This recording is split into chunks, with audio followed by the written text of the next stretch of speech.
कि आज मैंने रानी का पेट चीर दिया। आज के बाद राजा जो है वो बैलेट बॉक्स से तैयार होगा, आपकी वोट से तैयार होगा। और इस बात को हमारे रहबरों ने, महापुरुषों ने समझा। मान्यवर काशीराम साहब गांव गांव गली गली गए और 4200 किलोमीटर की यात्रा करके अपने समाज को वोट की शक्ति समझाने का काम किया। अगर समाज समझदार होता तो जिस दिन बाबा साहब अम्बेडकर ने वोट का अधिकार दिया था उसी दिन वो राजा बन जाता, उसी दिन वो राज सत्ता में काबिज हो जाता। लेकिन क्योंकि समाज समझदार नहीं है, इसलिए इतने रहबरों को अपना घर बार, अपना परिवार, अपना सुख चैन छोड़ के समाज को जगाने के लिए निकलना पड़ा। आज भी हालात वही है। हमने अपनी वोट के ताकत को नहीं समझा, अपनी वोट की वैल्यू को नहीं समझा। हमारी वोट पे दूसरे लोग राज कर रहे हैं। उन्होंने नारा दिया कि वोट हमारा, राज तुम्हारा नहीं चलेगा, नहीं चलेगा। आज भी वोट इस देश के कमजोर शोषित वर्ग के पास है, लेकिन राज किनका है? जिन लोगों के पास साथ हम हजारों साल से पीड़ित थे, उन्हीं का राज भी आज इस व्यवस्था पे है। मैं आपको भादरा ये बताने के लिए आया कि अगर करो मरो की स्थिति पैदा हो चुकी है देश के अंदर। मैं याद करता हूं शहीद आजम भगत सिंह को, राजगुरु जी को, सुखदेव जी को, उनकी शहादत को। उन्होंने आखिरी याचिका में कहा था कि युद्ध जारी है और युद्ध तब तक जारी रहेगा जब तक कुछ चंद ताकतवर लोग भारतीय समाज और श्रमिकों यानी कि मजदूरों की जो आर्थिक स्थिति पे उसमें एकाधिकार बना के रखेंगे, तब तक ये युद्ध जारी रहेगा। आज भी किसानों को उनकी फसल के दाम नहीं मिलते, आज भी मजदूरों को उनकी न्यूनतम वेतन नहीं मिलता। अभी अभी किसानों के लिए एक और प्राणाघात हुआ, प्राकृतिक मार्ग में ओला पड़ गया। मैंने खुद देखा कि हमारे यहां वैश्य का किसान रो रहा है। सरकार मुआवजे की बात करेगी, मुआवजे के नाम पे किसी को 10 रुपए पकड़ाए, किसी को 20 रुपए पकड़ाए, किसी को 50 रुपए पकड़ाएगी, यानी कि उनकी मेहनत से मजाक करेगी। यही हो रहा है इस व्यवस्था में। जो पहले आजादी से पहले की व्यवस्था थी, आज भी वही झुकी तो दिखाई देती। किसान मजबूरी में सुसाइड कर रहा है, नौजवान बेरोजगारी के कारण जो है सुसाइड कर रहे हैं। और अगर मैं राजस्थान की बात करूं, यहां की सरकार तो इतनी निकम्मी है कि कोई पेपर ऐसा नहीं कराते जो लीक ना हो। सारे पेपर लीक होते हैं। जब आप पेपर लीक करा के अपने चहितों की जेब में रखवा दोगे तो बताओ न्याय कैसे होगा? गरीब के बेटे कैसे आगे बढ़ेंगे? बताओ मुख्यमंत्री जी मुझे। जब आप सीएचए की भर्ती वाले बच्चों को, जब वो आंदोलन करने जाते हैं, उनको लाठियों से पीटने का काम करते हो, उनको जेल में बंद करने का काम करते हो, तो फिर न्याय कैसे होगा? जब आप करते हो बात, ये प्रिया मेघवाल बैठी है, इसका दोष ये है कि ये मेघवाल समाज में जन्मी है। जब हमने इसकी बात करी तब सबकी आंख खुली। मुख्यमंत्री को मजबूर होकर बुलाना पड़ा, कहा कि एक पता नहीं कोई चीज उसका एम्बेसडर बना रहे, वो भी बंद कर दी। एक सिंगल पैसे की मदद नहीं करी। बताओ खिलाड़ी कैसे आगे बढ़ेंगे? मुख्यमंत्री जवाब दे कि अगर इसका दोष ये है कि ये मेघवाल समाज की बेटी है, तो मुख्यमंत्री जी याद रखना कि तुम्हारे भरोसे नहीं है। हमारा समाज इतना बड़ा है कि यहां इस राजस्थान में अपनी हैसियत बनाएगा और ऐसी ऐसी हजारों बेटियों को सम्मान दिलाने का, उनको शक्तिशाली बनाने का काम करेगा। हम निकम्मों के भरोसे नहीं है। मैं जब आया, मैंने देखा हमारे साथी मोटरसाइकिल पे आए। क्या तुम में से कोई एक भी ऐसा है जिसको बुलाने के लिए पैसे दिए गए हो? वहां तक जो बैठे हैं, किसी को साधन दिया गया, खाना भेजा गया? तुम सब लोग वो हो जो मेरी तरह चिंतित हो, जिनके दिल में बात है कि भाई हमें आजाद हुए 75 साल से ज्यादा हो गया, अब तो हमारी गुलामी, बेबसी खत्म हो, अब तो हमारी गरीबी कटे। लेकिन ये गरीबी कटेगी कैसे भाई? जब वोट की ताकत का प्रयोग आप दूसरे को दोगे। सोचो, साहब कहा करते थे कि वोट पंजे वालों को दोगे तो वो ताकतवर होंगे, वो अपने बेटों को आगे बढ़ाएंगे। तुम्हारे बेटों को क्यों आगे बढ़ाएंगे? तुम्हें क्यों आगे बढ़ाएंगे? बताओ। वोट अगर तुम उनको दोगे तो तुम ताकतवर कैसे हो सकते हो? बताओ जरा मुझे। तुम्हें याद नहीं है कि राजस्थान के लोगों को याद दिलाऊं याद इंदर मेघवाल को भूल गए हो क्या? अभी 15 तारीख, अभी मैं भूला नहीं वो खून के आंसू, जितेंद्र मेघवाल को भूल गए हो क्या? ओम प्रकाश रैगर को भूल गए हो क्या? जब उनका परिवार मुझसे मिलता है, तीनों का परिवार, तो जैसे गले लगा के चिंगाड़ कर होता। बताओ उनको क्या जवाब दूं कि मेरा समाज गुलामी छोड़ना नहीं चाहता? क्या जवाब दूं उनको? बताओ क्या जवाब दूं इंदर मेघवाल के पिताजी को, जिसपे उसके बाद भी हमला हुआ उसके चाचा पे, और मुख्यमंत्री तमाशा देख रहा था बैठ के? बताओ क्या जवाब दूं जितेंद्र मेघवाल को कि सरकार ने जो वादा किया वो वादा पूरा नहीं किया, सिर्फ मूछे रखने में मेरे भाई की हत्या हुई। आज भी वो परिवार है सुरक्षा के माहौल में, उनके लाइसेंस अब बने 1 साल बाद। बताओ क्या जवाब दो ओम प्रकाश रैगर को कि जिसने उससे उसकी जान छीन ली, उसको जेल नहीं भेजा, मुख्यमंत्री ने उसको बचाने का काम किया। इस सरकार के भरोसे लड़ोगे? इनको रहनुमा मानते हो? इनसे उम्मीद करते हैं ये तुम्हारी गुलामी बेबसी काटेंगे? जानवर के आगे से भी उसका खाना भोजन हटाओगे वो भी रिएक्शन कर देगा। कुत्ता देखा है नहीं देखा है? कुत्ता पालते भी होंगे तुम लोग। कुत्ते के आगे से कभी भोजन उठा के देखना, क्या करेगा पता है तुम्हें? वो क्या करेगा? तुम्हारे सारे अधिकार ये सरकारें छीन ले रही है। मेरे गुलाम भोले भाले गुलाम बने हुए समाज के लोगों, अपने बारे में सोचो तो सही। कौन सोचेगा तुम्हारे बारे में? जितने अधिकार बाबा साहब अम्बेडकर अपने 4-4 बच्चे कुर्बान करके देके गए थे, उनमें से बचा क्या तुम्हारे पास? एक आरक्षण व्यवस्था है, सरकारें भर्ती नहीं निकालती हैं, संविदा से भर रहे हैं मुख्यमंत्री। ये यहां की सरकार के हाल नहीं है, केंद्र की सरकार के हाल है। भाजपा और कांग्रेस या कोई और सरकार हो, हम तो सिरे पर सिरे वोटर बने हुए हैं। तुम इतने बड़े पैमाने में यहां आए, अगर इतने बड़े पैमाने पे मेरी बात मान के अगर रोज एक आदमी को तैयार करे और उनसे कहे कि इस बार अपने भाई के हाथों को मजबूत करना है, तो मैं गारंटी से कहता हूं कि राजस्थान में आपके अधिकार छीनने वाला कोई बचेगा नहीं। क्यों नहीं मिल रहा प्रिया मेघवाल को सम्मान? क्योंकि उनका समाज उनका गुलाम बना हुआ है, इसलिए नहीं मिल रहा। जिस दिन इसका समाज विद्रोह करेगा, जिस दिन इसका समाज अपमान को अपमान समझेगा, उस दिन आप देखना वो आपके पैरों में पड़ा होगा मुख्यमंत्री। ये ताकत है आपके पास वोट की। गुलाम मत बनो, हालात बहुत अच्छे नहीं है। यहां इतने सारे मामले हैं, मैं गिनाता रहूंगा तो आपके आंसू निकल आएंगे। मैंने इतना तो देखा राजस्थान में। 4 बार आया मैं जोधपुर, इंदर मेघवाल के परिवार से मिलने, मुख्यमंत्री ने गिरफ्तार करवाया, फिर वापस, कभी दिल्ली कभी हरियाणा।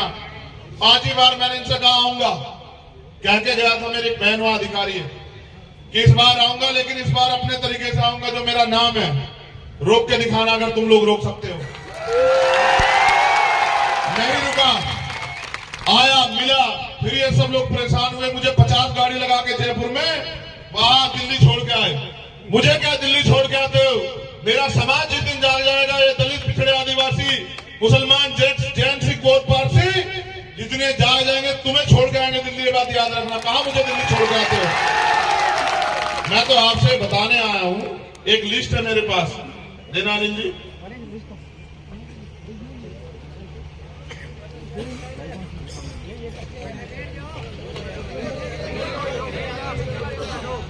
ये यहाँ के मामलों की लिस्ट है मेरे पास, हमारे साथियों ने दी है बना के। मैं इसलिए वो कर रहा हूं क्योंकि इंटेलिजेंस के लोग भी यहाँ, एडमिनिस्ट्रेशन के भी हैं, मीडिया के भी हैं, शायद हमारी बात को उठा दें, और हो सकता है कान में से रूई निकाल के मुख्यमंत्री जी सुन लें। सुनना उनना तो है नहीं। देखो, जाल साजों के चक्कर में मत आना। आप सिलेंडर भी देंगे, अब राशन भी देंगे, 4.5 साल नहीं दिखे, अब चुनाव आ रहा है, सब देंगे। अब आपके पैर भी धोएंगे, आपके पैर भी पकड़ेंगे, आपके जूतों के फीते भी बांधेंगे, क्योंकि अब आपकी जो सबसे बड़ी ताकतवर, जो करोड़ों रुपए से ताकतवर है, आपकी वोट, वो छीननी है ना आपसे, उसको चुराना है ना, उसको लूटना है ना, उसको लूट के अपनी ताकत बना के आपकी खाल में उतारेंगे 5 साल। ये भी, इसके लिए भी तैयार है ना मेरे लोगों। अगर इस बार गलती करोगे, इनके भरोसे रहोगे, तो अगली 5 साल जो खाल उतरेगी उसके जिम्मेदार भी आप लोगों ने, मुझसे मत कहना। मैं तो आपको रास्ता दिखा सकता हूं। मुझे बाबा साहब अम्बेडकर ने अकेले को नहीं समझाया, किताबों में आपको भी समझाया। मैंने उनको जीते जी नहीं देखा, मेरी उम्र उनसे बहुत कम है, मैंने उनको किताबों में देखा, क्योंकि उन्होंने मुझसे कहा, मैं समझता हूं स्पेशल मुझसे कहा कि पॉलिटिक्स इज द मास्टर की, राजनीतिक सत्ता वो चाबी है जो आपकी सारी परेशानियों को हल कर सकती है। यह भी कहा कि राजनीति में हिस्सेदारी ना करने का सबसे बड़ा नुकसान यह है कि अयोग्य लोग आपके ऊपर शासन करेंगे। आप ये बताओ, ये मुकेश गरीब का बेटा यहां से आगे क्यों नहीं बढ़ सकता? आप बताओ मुझे, क्या इसमें कोई कमी है पैसे वाला ना होने के अलावा? बताओ, ये गरीब का बेटा आगे बढ़ सकता है नहीं बढ़ सकता? बताओ, हाथ उठा के बताओ, ऐसे नहीं चलेगा। बढ़ सकता है नहीं बढ़ सकता है? जब हम पे पैर है तो हम बैसाखियों के सहारे क्यों रहे? जवाब दो। जब तुम अपने आप इतनी क्षमता रख सकते हो तो बैसाखियों के सहारे क्यों हो? बताओ। देखो, मुझे इतने सारे मामले सौंपे हैं, मैं तुम्हें बताऊंगा अभी। कालूराम मेघवाल को झूठे मर्डर केस में फंसाया गया। लालगढ़ में एक 8 साल की नाबालिग के साथ रेप करके उसको मर्डर कर दिया गया। भाई कालूराम मेघवाल ने उस 8 साल की नाबालिग लड़की की आवाज उठाई और अपराधी को सजा दिलाने का काम किया, इसलिए उसको झूठे मर्डर केस में फंसाया गया।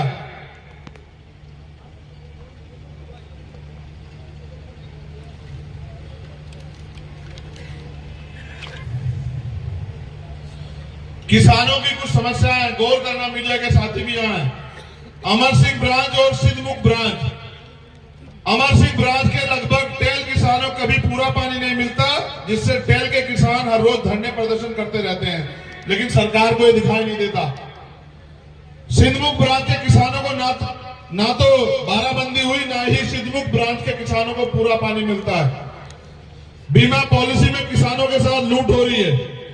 सरकार बीमा कंपनियों के साथ मिलकर सभी किसानों से प्रीमियम काटती है, लेकिन फसल खराब होने के बाद लगातार किसानों के साथ धोखेबाजी कर रही।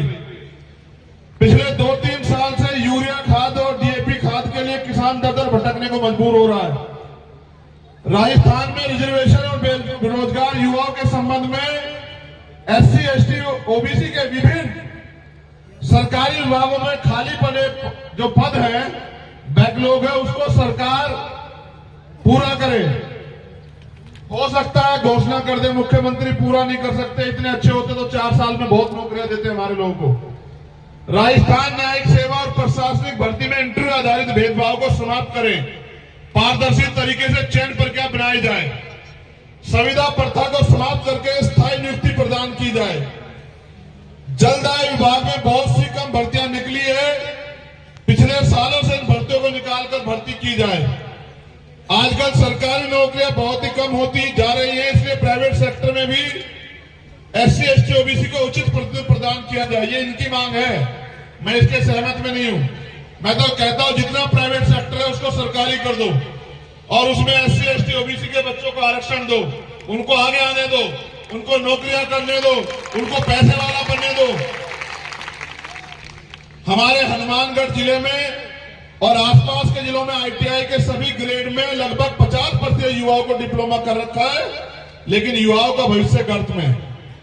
भादरा के गेहूं में कुछ असामाजिक तत्व द्वारा बाबा साहब की मूर्ति विरोध करना, जाटान गांव में बाबा साहब चौक पे काली पोतना है, बीती रात का मामला है। धन्यवाद। अब मेरी बात पे गौर करो। धूप निकली है, तुम्हारे जीवन में भी उजाला आएगा। धूप इसलिए निकली है, इससे घबराओ मत।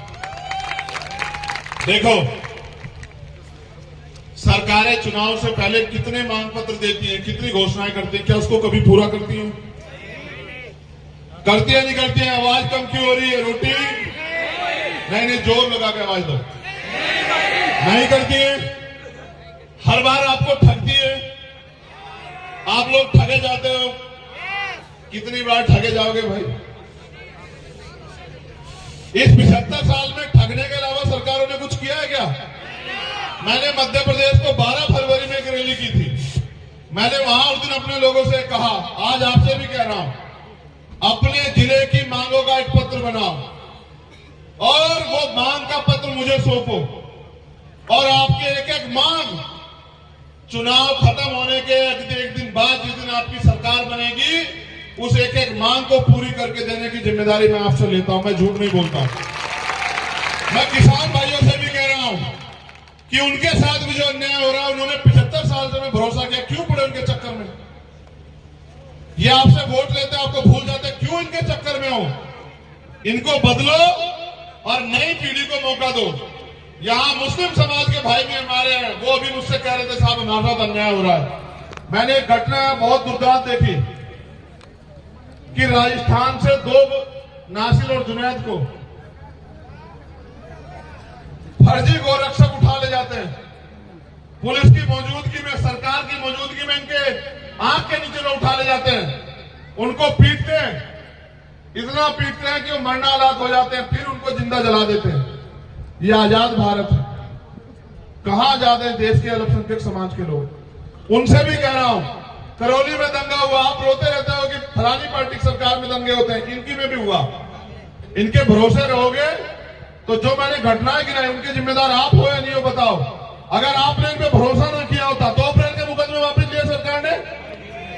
लिए बताओ। तो इनके भरोसे रहोगे क्या आप लोग? इसलिए आपसे कहने आया हूं, जरूरी नहीं, जिंदगी का कोई पता नहीं कब जीवन का आखिरी पल हो, लेकिन जिस तरह से हमारे शहीदे आजम और उनके साथी जिए, उसी तरह से जीना है। अगर कल की मौत आती आज आ जाए, लेकिन स्वाभिमान, सम्मान और आपके अधिकारों से समझौता बिल्कुल नहीं होगा, किसी कीमत पे नहीं होगा। और जो गुलामी, बेबसी, गरीबी, लाचारी, अन्याय, अत्याचार के साथ आप जीवन जी रहे हो, उसका भी खात्मा होना जरूरी। और ये खात्मा आपकी वोट की शक्ति से हो सकता है। साहब कहते थे जिस कौम को भूख के खाने की आदत हो जाती है, वो कौम कभी तरक्की नहीं कर सकती।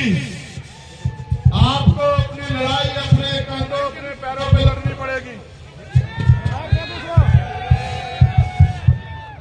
भेड़ बकरी की तरह मत करो।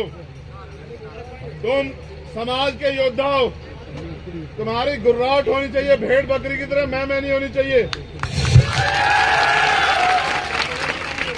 हेलो,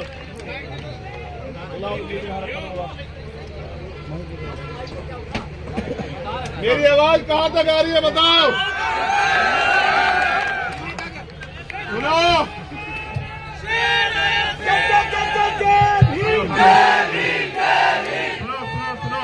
एक मिनट, शेर भी जानवर होता है, मैं इंसान हूं, इंसानों के दुख दर्द को समझता हूं, गरीब का बेटा हूं। मैं तुम्हें अपने बारे में कह रहा हूं, अगर हमारा दल संपन्न होता तो आज मेरे भाई जमीन पे नहीं बैठे होते, मेरी बात को याद रखना। अगर हमारा दल संपन्न होता तो यहाँ टेंट लगा होता पूरा बड़ा, एसी लगे होते उसमें कि तुम्हें गर्मी ना लगे, और बढ़िया कुर्सी बिछी होती। हम यहाँ जमीन पे क्यों बैठे हैं? क्योंकि हमें जमीन की लड़ाई जमीन से लड़नी है। अभी हमें अपनी लड़ाई जमीन से लड़नी है।